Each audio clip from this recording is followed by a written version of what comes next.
दिन में तू ना हो वो दिन ही नहीं, जिस जीवन में तू ना वो जीवन नहीं। निर्गमन 4 अध्याय का 20वां वचन।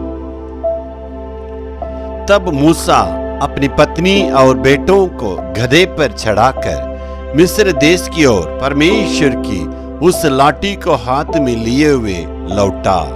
परमेश्वर की योजना को पूरा करने के लिए जो दासों को परमेश्वर चुनते हैं उनसे परमेश्वर यही चाहते हैं, अर्पणता। उसी को परमेश्वर चाहता है। मूसा से इस अर्पणता को परमेश्वर चाहता था। इसलिए 40 साल उस जंगल में रखकर उनको एकांत में रखा, उनको शून्य किया। सारे परिस्थिति मूसा का विरोध हो गया।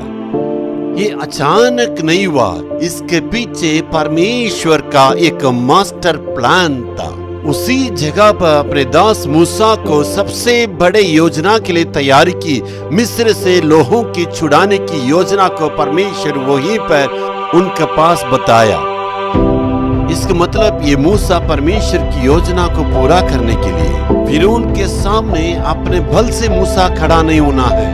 अपने बल से, अपने बुद्धि से, अपने युक्ति से, अपने पढ़ाई से, अपने अनुभव से मिस्र के जो है फिरौन के सामने खड़ा नहीं होना है। अगर ऐसे खड़ा होगा तो परमेश्वर की योजना पूरा नहीं होगा। इसका मतलब फिरौन के सामने यदि खड़ा होना है तो जब फिरौन के सामने खड़ा होगा तो परमेश्वर के बल से खड़ा होना है। यदि परमेश्वर की बल पर आधारित होकर काम करेगा तब परमेश्वर जो है 10 विपत्तियों को भेज के अपना अद्भुत काम करके इस्राएलियों को छुड़ा सकता था। इतनी बड़ी योजना को पूरा करने के लिए, परमेश्वर पर भरोसा रखने के लिए मूसा को परमेश्वर ने जंगल में बनाया। इसका मतलब मूसा अपने पर नहीं परमेश्वर पर भरोसा रखना है। उस अर्पणता को सिखाने के लिए जंगल का अनुभव था। आज परमेश्वर आपसे कहता है, आप कितने बार खुद पर भरोसा किया? हमारे जीवन में इतनी हार क्यों है? आपने खुद पर भरोसा किया, मेरी पढ़ाई, मेरी क्षमता, मेरी बुद्धि के चलते मैं विदेश जाऊंगा, कमाऊंगा। इसका मतलब परमेश्वर को दूसरा स्थान देने के चलते इतनी जीवन में परेशानियां है। अपने बुद्धि को नहीं, अपने बल पर नहीं, परमेश्वर पर भरोसा रखने के लिए परमेश्वर इस परिस्थिति को आपके जीवन में आने दिया।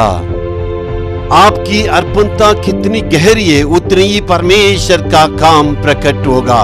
परमेश्वर विजय को देगा। Hallelujah, hallelujah.